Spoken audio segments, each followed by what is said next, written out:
Hello students, welcome back to Chemistry Online class brought to you by IOTA Virtual Learning Platform. I am Olawoye Olabisi, your chemistry tutor. Here on this platform, we select topics from the Waec syllabus and we back them up with past questions. So the topic we are treating today is chemical bonding. Chemical bonding is an important topic in chemistry because it has to do with the interaction between the outermost electrons of atoms to achieve a stable octet or duplet structure. It is the basis with which compounds are formed. So elements or atoms of elements combine together by gaining, losing, or sharing electrons, leading to the formation of either ionic bonding or covalent bonding. We also have other types of bonding as well. All this as a result of chemical bonding, that is, chemical combination of two or more atoms of different elements.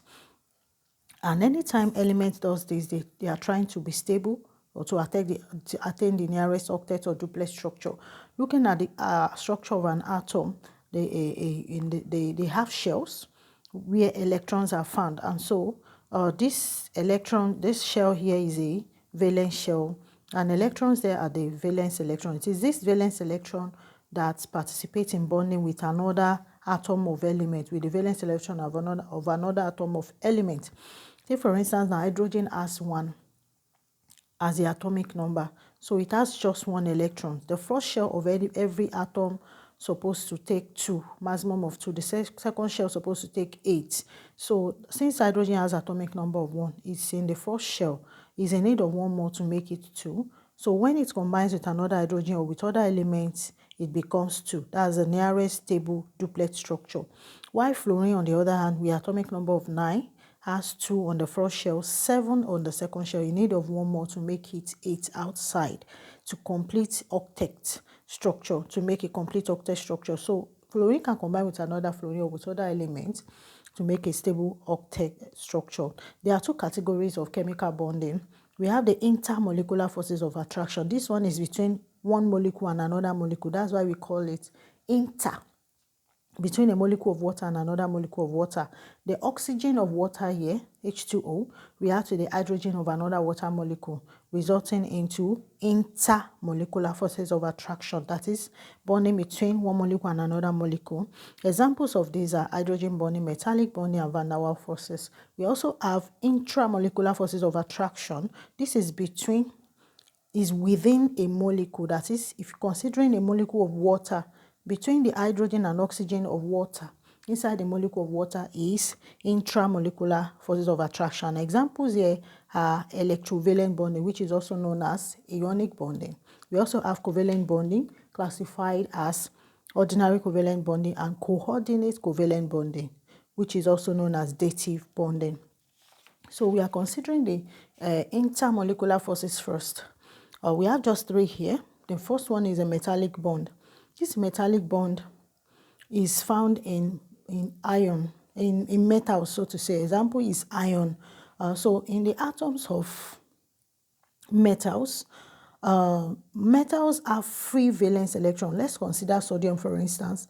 The atomic number of sodium is 11. Arranging it, we have the 2 on the first shell, 8 on the second shell, then 1 electron filled the last shell. So if we have 1 atom of sodium here, another atom of sodium here with 1 valence shell containing 1 free electrons, which will be given out. So each of these free electrons constitutes what we call mobile electrons, and they are negative.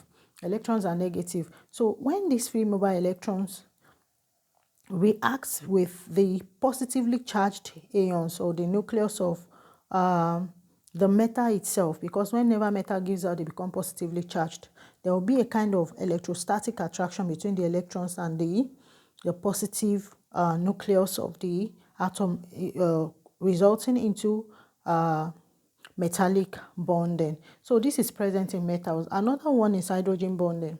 Hydrogen bonding is an intermolecular force which arises anytime hydrogen is covalently linked to a strongly electronegative element. In this case, now, example of electronegative elements that are very strong are nitrogen, oxygen, fluorine. Now, what happens is that between hydrogen and fluorine, for instance, a dipole will be formed. That is, hydrogen is positive, fluorine is negative. So we have 2-pole dipole will be formed, and then an electrostatic attraction will be created between the positive pole and the negative pole, resulting to hydrogen bonding. Let's consider water, for instance. Now, if you draw the structure of water, you will notice that water, since this is intermolecular, this is a molecule of water, this is another molecule of water, or hydrogen, 2 hydrogen and 1 oxygen. Now, between the hydrogen and oxygen of water here, there is what we call a broken line. This represents the hydrogen bonding between hydrogen of one molecule of water and the oxygen of another molecule of water, resulting into hydrogen bonding, because there will be a dipole formation here which is positive and a dipole formation here which is negative, resulting into hydrogen bonding. This is responsible for the high boiling point of water, and why water has high density, and is also responsible for the dimer formation, dimerization of hydrogen fluoride. We have H1, F1, H2, F2, and so on, because of this hydrogen bonding, which when forming clusters, they become strong. The last one here is the van der Waals forces of attraction. This exists in gases, especially weak gases, and substances that sublimes easily. A very good example of substance that sublime here is iodine and naphthalene.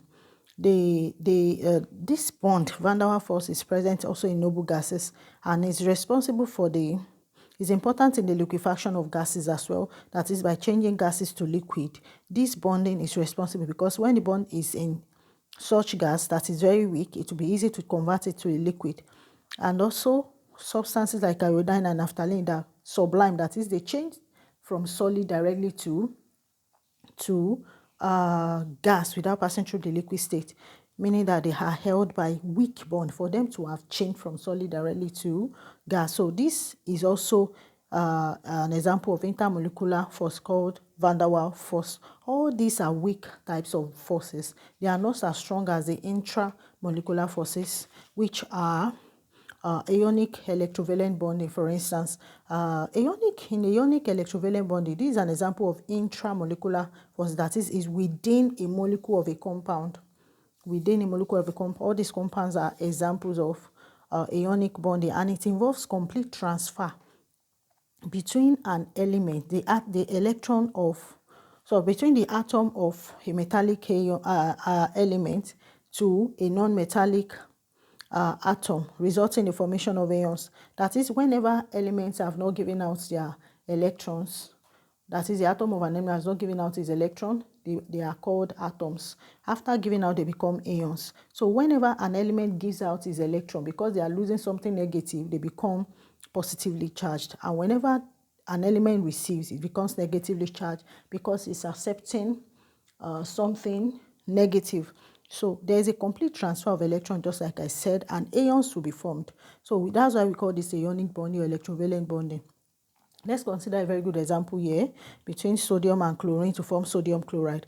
The atomic number of sodium is 11. You need to know the first 20 elements to be able to get those elements that have positive charge and those that have negative charges. So chlorine is 17, meaning that they have atomic number of 17 and proton 17. Proton here is 11, electron is also 17 and 11 respectively. So representing them in the structure here, we have 2 on the first shell, which will be the maximum number of electrons, and then 8 here. Then the last shell takes 1, that's for sodium. Then for chlorine, we have 2, 8, 7. Now you can take note that, if you take note, you will notice that these electrons are arranged in pair. The last electron here is 7, so the valence electron of chlorine is 7. Are 7. So we have 2, 2, 2, 1. This is in need of 1 more. Why sodium here cannot gain 7 more to make it 8 here? Why this one needs 1 to make it 8? Sodium will give out completely. Using the Lewis dot structure, we can represent this. This dot here shows the valence electron of sodium. Valence electron is the electron at the outermost shell. So why this shows the valence electron of chlorine, and this part is missing. So you can see them in pair, and then after sodium has given out, becomes sodium ion with the number of charges it has given out. That's the number of electrons, and it's coming positively charged because it's giving out something negative. And then chlorine is becoming chloride ion with negative sign because it's accepting an electron that is negative and is -1. So that's why ions are formed. And then there will be an attraction between the positive and the negative charges, resulting into electrostatic attraction. Another example is calcium chloride. Here now, calcium atomic number is 20. We have 2 on the first shell, 8 on the second shell, 8 on the third shell, making it 18, and the last one is 2. This is a 2 valence electron, and this is the oxidation number and valence electron of calcium. Now, calcium needs 6 more to complete the shell, but cannot get it, can rather give out 2 easily. Now, chlorine here has 17, so we have 2, 8, 7. Chlorine is in need of 1 here, but calcium is ready to give out 2. So it means 2 chlorine will combine with calcium, each transferring 1 electron, each accepting 1 electron to make them stable. So calcium becomes 18, while chlorine becomes 18 and 18 as well. So you can see the dot diagram here represent the valence electron of calcium, and this 7 represent the valence electron of each of the chlorine with 1 missing each. So after giving out 2, it becomes Ca2 plus, because it's giving out 2 electrons, and the electrons are negative, so it's becoming positively charged. And most elements that gives out electrons are metals, and they become positively charged after giving out. They change from atom to ions. Now this one become negatively charged, -1, -1, and then you have calcium chloride, that is 1 calcium and 2 chlorine. What are the properties of ionic compound? You can see other examples of ionic compound: magnesium oxide, potassium chloride, magnesium chloride, calcium oxide, sodium oxide, and so on. Now we can see here that because ions are formed in a ionic compound, they are soluble in polar solvent like water. Water actually has 2 poles. We have the positive pole and the negative pole of water. So any substance that will be soluble in water must also have ions. So that's why most ionic compounds are soluble in polar solvents like water. That is, they have poles, positive and negative poles. So they are not soluble. These ionic compounds are not soluble in organic compound. They also conduct electricity in molten state. Why? Because when there's traces of water in them, they ionize easily to form ions, and they are good electrolytes. That is, they are used in the medium by which they are used as electrolytes that forms ions in electricity. And they also form crystal lattice because of the electrostatic attraction between the positive and the negative charges of their compound. We have a giant crystal of sodium chloride and calcium chloride, and then because of that, it requires high melting and boiling point to break them. This kind of bond is stronger than the covalent bond. So we are moving over to covalent bonding, which is also an example of intramolecular force of attraction, and it is divided into 2. We have the ordinary covalent bonding and then the dative bonding, which is also known as coordinate covalent bonding. Now in covalent bonding, there's a transfer of electron, there's sharing of electron. While in electrovalent bonding, which is also known as ionic bonding, there is complete transfer. But in this case now, covalent bonding, there's sharing of electrons. Now in dative bonding as well, we also have the bonding between a covalent molecule that is already formed and a proton. So I'm going to explain this later. Let's look at an example of covalent bonding. A very good example here of molecules that are formed by covalent bonding is carbon dioxide. In covalent bonding, molecules are formed like gases and liquid. So the bond is not as strong as ionic bonding. Carbon dioxide, carbon here is atomic number is 6, oxygen is 8. Arranging carbon, we have 2 on the first shell, and then carbon has 4 valence electrons on the last shell here, each in need of 1 electron, making them 6. So oxygen, on the other hand, has atomic number of 8. We have 2 on the first shell and 6 on the outermost shell, arranged as 2, 2, 1, 1, each in need of 1 electrons each. So what happens here is that 2 oxygen combine with 1 carbon. There is oxygen on this side too. Now, what happens is that there will be a kind of relationship here. Oxygen supplies the need of carbon here, while carbon also supplies the need of oxygen. The same thing happens here. So you can see sharing between this side, on this side. So there is a kind of establishment of a bond here and another bond here. The same thing happens here. This supplies the need of carbon, while this supplies the need of oxygen. The same thing happens here. So we also have another kind of bonding taking place in 2 different places on this side. So this is represented as Lewis dot diagram. You can see these dots representing the valence electron. These are the lone pair. They are complete. They are not participating in bonding here. Why these ones need electrons? These are the valence electron of carbon, each in need of 111. So when bonding take place between these, this is supplying the need of this, and this is also supplying the need of carbon. The same thing happens here. So you see bonding taking place between the carbon and oxygen to give you carbon dioxide. As you can see the double bond here, because there are two different parts of bonding. So we have C at the center surrounded by 2 oxygen to give you CO2, carbon dioxide molecule. And another example is water.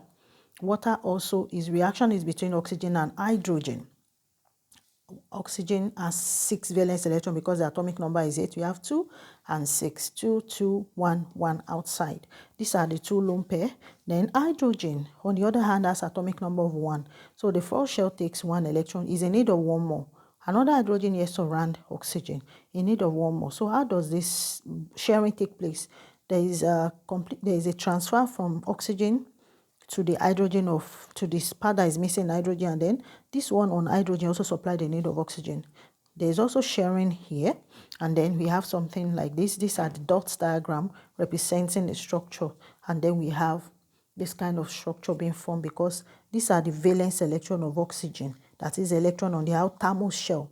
2 is inside. From the atomic number, we have 6 left. 2, 2, 1, 1. Each in need of 1 electron is. While hydrogen also has 1 in need of 1. So this one of hydrogen supplies the need of oxygen. Why this one of oxygen supplies the need of hydrogen? The same thing happens here, and then we have water. Other examples are oxygen. Here in oxygen, you can see reaction between oxygen and another oxygen. Now they undergo sharing side by side. And then we have the dot diagram of oxygen because atomic number is 8. We have 2 inside and 6 outside. 2, 2, 1, 1. Each in need of 1, 1 left. The same thing happens here, and then bonding takes place. This one supply the need of oxygen here. This also supply the need of oxygen. This represents electrons. These dots represent electrons. This supply the need of oxygen. The same thing happens here, and then we have double bonding to form oxygen molecule. The last example is ethene. In ethene, that's an organic compound between 2 carbon and 4 hydrogen. We have 1 carbon here. The atomic number is 6, so we have 2 and 4.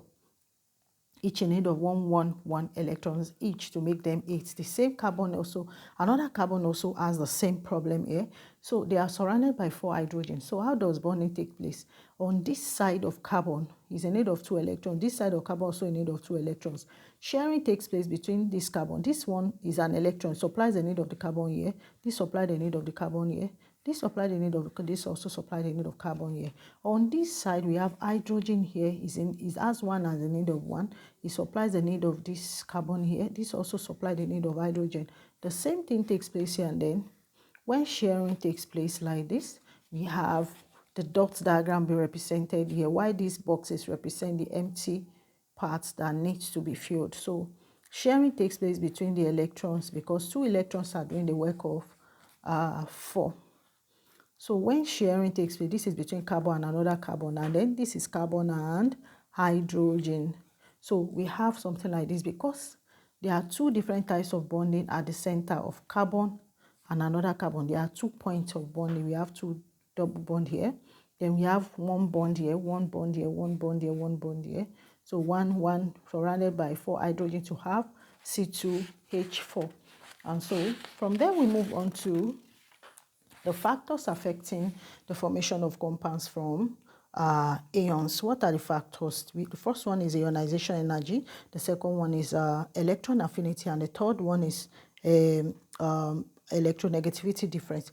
Ionization energy is actually the energy required to remove the valence electron of a gaseous atom to form a gaseous ion.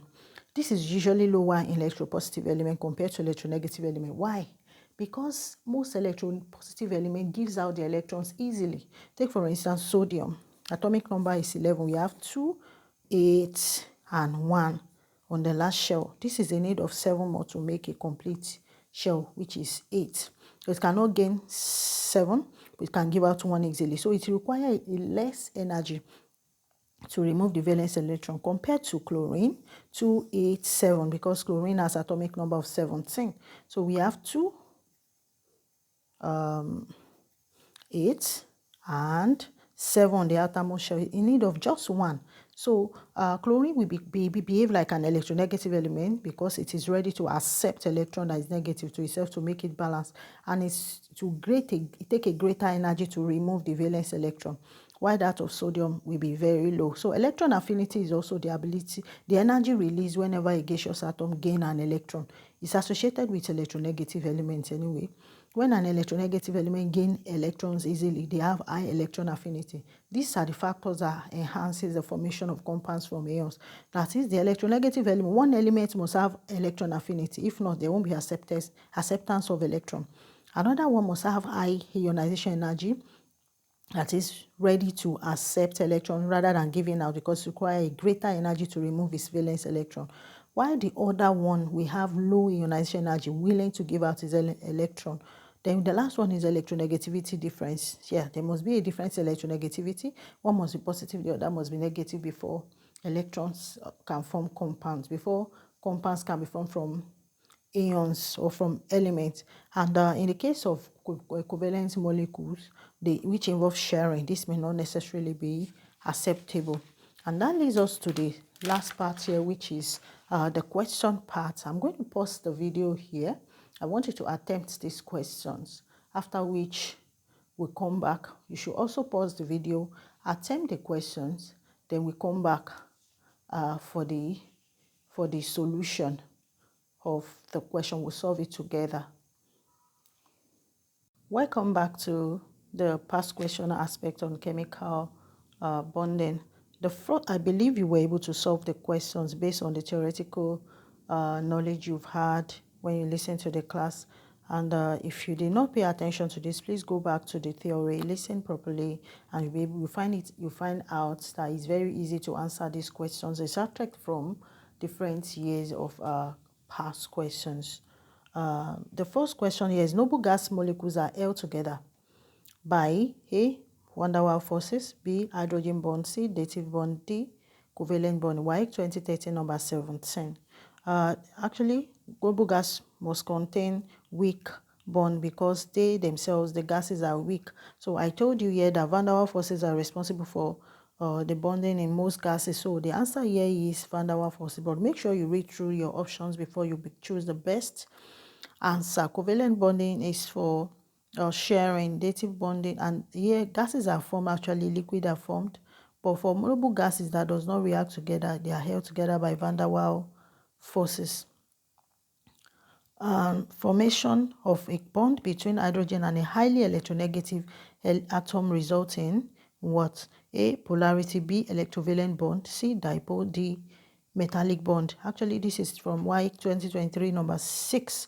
I told you that in hydrogen bonding, bonding occurs between hydrogen and a strongly electronegative element, resulting into the formation of a dipole where hydrogen is positive and the electronegative element, like fluorine for instance, is negative, and then you have two poles being formed, which means two poles, dipole. So the best answer is C. The next question is: positive ions in a sea of electrons are found in what? A, covalent bond, B, metallic bond, C, dative bond, D, ionic bond. This is why 2023 number 35. Positive ions enclosed in a sea of electrons are found in metallic bonding. I told you that inside metals are positively charged. They have positive charged nucleus, and then they are surrounded by free mobile electrons, which are negative. So there's an electrostatic attraction between the electrons and the positive nucleus to form metallic bonding, and this kind of bond is found in metal. So the answer is B. What is number 4? What is a covalent compound? This is a compound formed by the sharing of electrons of different atoms of elements of atoms of the same element, resulting in the formation of molecules. State 2 factors that influence covalent bonding. I gave you 3: ionization energy, electron affinity, electronegativity differences as another factor that influences covalent bonding. And then the two electrons must have high electron affinity for themselves. Ionization energy too, they must have high ionization energy, so they result into bonding because none of the elements is ready to is ready to give out his electron. Then electronegativity differences. There should be no difference in electronegativity. The two should be able to accept electrons, thereby resulting into sharing of electrons. But in ionic bonding, there must be electronegativity difference, which results into one giving out and the other one accepting. So one is definitely positive, that is ready to lose his electron, while the other is negative. But in covalent bonding, there must be no electronegativity difference. So state the type of bond that exists in each of the following substances: magnesium oxide, ammonia, and iron. For iron, the kind of bonding in iron is a metallic bonding. For ammonia, that reminds me of dative bonding that I need to go over. I'll quickly explain that of magnesium oxide first. There is a bonding between magnesium. Magnesium has atomic number of 12. So arranging it, we have 2, 8, that's 2, 2, 2, 2. And the last shell takes 2. Then oxygen has 2.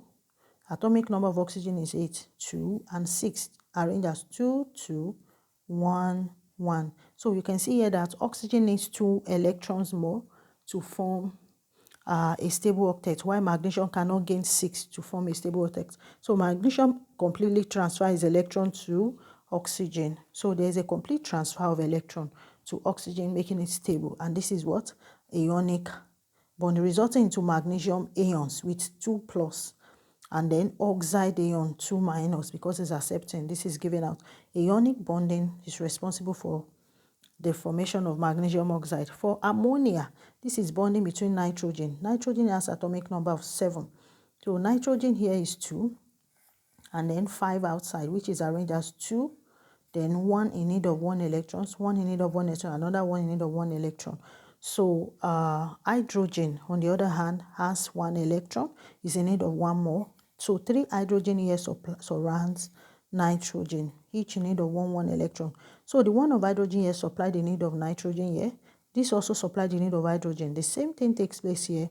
Bonding and sharing, bonding by sharing to give you ammonia. While for iron is metallic bonding between the free valence electron of iron, which is +2, and the nucleus, which is positive. Define covalent bonding. Covalent bonding is a kind of bonding that involves sharing of electrons that is formed but when elements share their electrons with themselves to attain a stable octet or duplet structure. Give 2 properties of covalent compound. Most covalent compound they have the opposite property of ionic compound. They are soluble in non-polar solvent like organic compound. They are weak. Molecules are formed in them, so they have low melting and boiling points in them, unlike ionic compound. And the core property of dative compound is also similar to covalent compound because they both involve covalence, that's sharing of electrons. Only the dative molecules are much more volatile than covalent compound. That is, they escape, they form gases easily, they dry up easily. That's meaning of volatility. Now, with the aid of a diagram, show how ammonia molecule is formed. I've just explained that here. That's another year, Waec 2018. This is intermolecular force. Here, there's a question here that has been omitted. This is Waec 2011. What are intermolecular force? Intermolecular forces are forces that occur. That's number 4 Roman figure 4. They are the kind of bonding, but it's actually May June 2D, number 2D, May June 2011. Intermolecular forces are forces that occur between one molecule and another molecule, like a molecule of water reacting with another molecule of water between the oxygen and nitrogen of different molecules.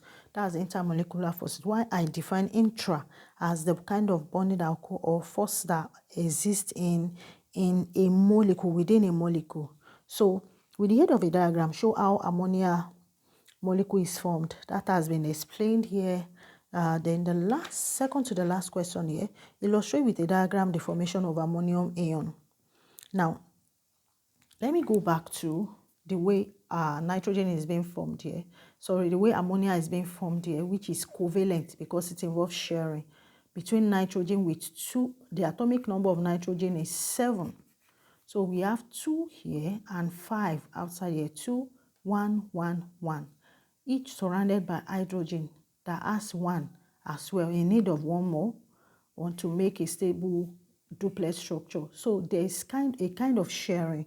Hydrogen supplies the need of the empty nitrogen here, empty space in nitrogen, while the only one of nitrogen also supplies the need of hydrogen. The same thing takes place in 3 different spots to give you NHHH, that's ammonia. But if you take notes, you will notice that there are 2 electrons here that are not participating in bonding. We call it lone pair. Now, dative bonding occurs when you have a covalent molecule combining with a proton. A proton is positive and is an empty hydrogen because elements become positive after they've given out the electron. So if hydrogen has only 1 electron and is now positive, it means that's giving out the only electron it has. So it comes around and claims the 2 lone pair on top of hydrogen here. Ordinarily, if you draw the structure of nitrogen, we have 2 and 5, making it 7. So you can see there are 2 electrons here that are not participating in bonding apart from these 3. So this lone pair is taken over by hydrogen bonding to form coordinate covalent bond. That is the reaction between ammonia and hydrogen ion to give you ammonium ion. That is dative. Another example is between water and hydrogen ion to give you hydroxonium ion. This is covalent. When it now reacts with an empty hydrogen, it forms hydroxonium ion. That has answered this question, the formation of ammonium ion, and this is dative bonding. What type of bond exists in ammonia? That is sharing of electron, that is covalent. What of ammonium ion? Dative or coordinate covalent bonding. This is Waec 2008. I want to encourage you to get more questions on this topic, search more past questions, and be patient when you are treating this question. Go back to the theoretical aspect if you are having issue, and then apply it in answering most of the questions that you come across under this. I must appreciate your effort for paying attention and for your patience till the end of the class. And I want you to watch out for the next part of this video, which is on IUPAC nomenclature of simple ionic compound. God bless you. Thank you very much.